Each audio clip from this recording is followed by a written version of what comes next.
कहते हैं कि राजस्थान एक ऐसी जगह है जहाँ पर कोई ना कोई कहानी या राज दफन है। और आज हम राजस्थान के ही एक किले की बात करेंगे जिसकी कहानी कहाँ से शुरू होती है और कहाँ पे ख़त्म होती है किसी को नहीं पता। है ब्रेन्स की वीडियो में एक बार फिर से आपका स्वागत है। आज की कहानी एक ऐसे किले की है जिसको लेकर कई सारे किस्से और कहानियां हैं। और जब कभी भी भारत के भूतिया या शापित जगहों की बात की जाती है तो इस किले का जिक्र सबसे पहले किया जाता है। दिल्ली से लगभग 235 किलोमीटर दूर राजस्थान के अलवर जिले में पहाड़ों के बीच में एक किला बना हुआ है जिसका नाम है भानगढ़। भानगढ़ किले को साल 1573 में आमेर के राजा भगवंत दास ने अपने छोटे बेटे माधव सिंह के लिए बनवाया था। जब ये किला बनकर तैयार हुआ तो ये किला बहुत ही खुशहाल था और तब यहाँ पर 9000 से भी ज्यादा घर हुआ करते थे। मगर फिर ऐसा क्या हुआ कि एक हंसता खेलता किला खंडहर में बदल गया और आज भी लोगों में इस किले का इतना खौफ है कि लोग दिन में भी यहाँ जाने से डरते हैं। और यहाँ तक कि भारतीय पुरातत्व विभाग जो कि इस किले की देखरेख करता है उसने भी साफ साफ लिखा हुआ है कि सूरज निकलने से पहले और सूरज डूबने के बाद किसी का भी इस किले में जाना सख्त मना है। यानी कि आप दिन में तो किले के अंदर जा सकते हैं लेकिन अंधेरा होने से पहले आपको बाहर आना होगा। इस किले को खंडहर होने के पीछे का कारण तो किसी को नहीं पता, मगर इस किले के ऊपर कहानियां बहुत सारी है और उसमें से भी 2 कहानियां बहुत ज्यादा फेमस है।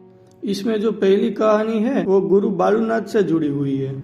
कहते हैं कि जब राजा भगवंत दास भानगढ़ किले को बनवा रहे थे तो वहीं थोड़ी दूर गुरु बालूनाथ तपस्या किया करते थे। गुरु बालूनाथ को ये बात पता चली तो उन्होंने राजा भगवंत दास को एक संदेश भिजवाया और उनको अपने पास बुलवाया। उसके बाद राजा भगवंत दास गुरु बालूनाथ के पास पहुंचे तो उन्होंने राजा से कहा कि आप किला बनवा रहे हो उससे मुझे कोई आपत्ति नहीं है, मगर एक बात ध्यान रखना कि किले की ऊंचाई इतनी मत कर देना कि दिन में किसी भी वक्त उस किले की परछाई मुझ पर पड़े और मुझे छुए।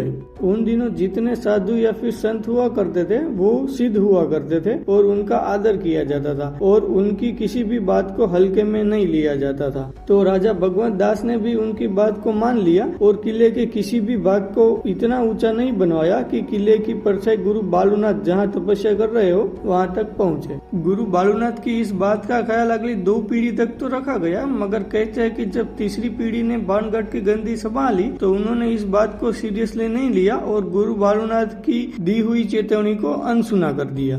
इसके बाद उन्होंने किले को और ऊंचा कर दिया जिसकी वजह से इस किले की परछाई गुरु बालूनाथ तक पहुंच गई। जब भानगढ़ किले की परछाई ने गुरु बालूनाथ को छुआ तो उन्हें बहुत गुस्सा आया और उसी वक्त उन्होंने भानगढ़ को श्राप दिया कि भानगढ़ तबाह हो जाएगा।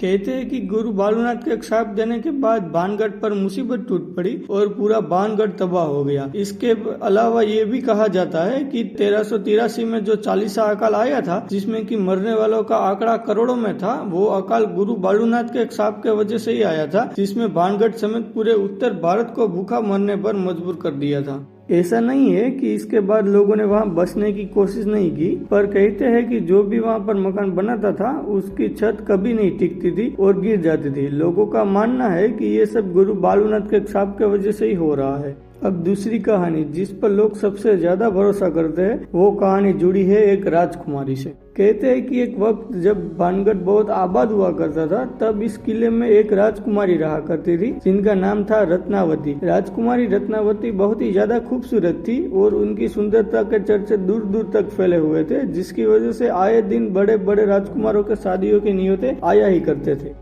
मगर इन राजाओं के अलावा एक और शख्स जो राजकुमारी रत्नावती का दीवाना था उसका नाम था सिंघिया। सिंघिया जो था वो एक तांत्रिक था। सिंघिया ने जब से राजकुमारी को देखा था तब से वो पूरी तरह से उनका दीवाना हो गया था और अब वो राजकुमारी को किसी भी तरह से पाना चाहता था। मगर सिंघिया को ये पता था कि सीधी तरह से वो कभी भी वो राजकुमारी को नहीं पा सकता था, क्योंकि कहाँ वो शमशान में रहने वाला तांत्रिक और कहाँ वो महलों में रहने वाली राजकुमारी। इसलिए सिंघिया ने रत्नावती को हासिल करने के लिए रास्ता ढूंढ निकाला और अब वो सही मौके का इंतजार कर रहा था। एक दिन आखिरकार उसको रास्ता मिल ही गया। हुआ ये कि राजकुमारी रत्नावती की एक दासी उन दिन भानगढ़ के बाजार में आई। दरअसल वो दासी राजकुमारी के लिए बालों में लगाने वाला तेल खरीदने के लिए आई थी और तांत्रिक सिंघिया को ऐसे ही मौके की तलाश थी। जब वो दासी राजकुमारी के लिए तेल खरीद कर वापस जाने लगी तो तांत्रिक सिंघिया ने उस दासी को किसी बहाने से रोक लिया। क्योंकि वो तंत्र मंत्र में एक्सपर्ट था तो उसने चुप कर उस तेल पर काला जादू कर दिया। उसके बाद जब वो दासी तेल लेकर राजकुमारी रत्नावती के पास पहुंची और जब वो तेल उसने रत्नावती को दिया तो उस तेल को देखकर राजकुमारी को कुछ शक हुआ।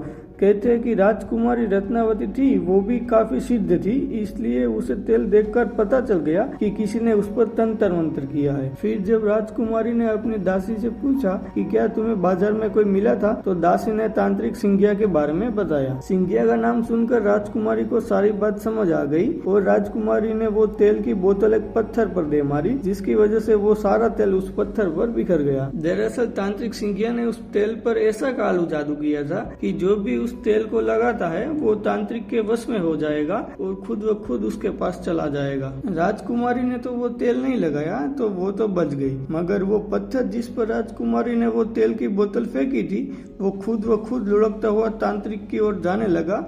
इस सब को देखकर तांत्रिक को ज्यादा टाइम नहीं लगा समझने में, मगर इससे पहले कि वो कुछ कर पाता वो पत्थर उसकी छाती पर चढ़ गया और क्योंकि वो पत्थर बहुत बड़ा था इसलिए अब उस तांत्रिक का जिंदा बच पाना नामुमकिन था। पर मरते मरते तांत्रिक ने श्राप दिया कि राजकुमारी सहित पूरे भानगढ़ के लोग मारे जाएंगे और उनकी आत्माएं पूरे भानगढ़ किले में भटकती रहेंगी। ये श्राप देने के बाद सिंघिया तो मर गया, लेकिन उसके मरने के थोड़े दिन बाद ही भानगढ़ और उसके पड़ोसी आजमगढ़ के बीच बहुत बड़ा युद्ध हुआ, जिसमें पूरा भानगढ़ तबाह हो जाता है। इस लड़ाई में रानी रत्नावती सहित भानगढ़ के बहुत सारे लोग मारे जाते हैं। हालांकि इतिहास में कहीं भी भानगढ़ और आजमगढ़ के बीच लड़ाई का कोई जिक्र नहीं है, पर सदियों से यही कहानी सुनी और सुनाई जाती है। कहते हैं कि इस युद्ध के बाद भानगढ़ कभी आबाद नहीं हो पाया। तो ये कहानी थी भानगढ़ किले की। आई होप आपको ये कहानी पसंद आई होगी। ऐसी वीडियोस के लिए हमारे चैनल को सब्सक्राइब कर लीजिए। मिलते हैं एक ऐसी नई वीडियो के साथ। वीडियो को पूरा देखने के लिए धन्यवाद।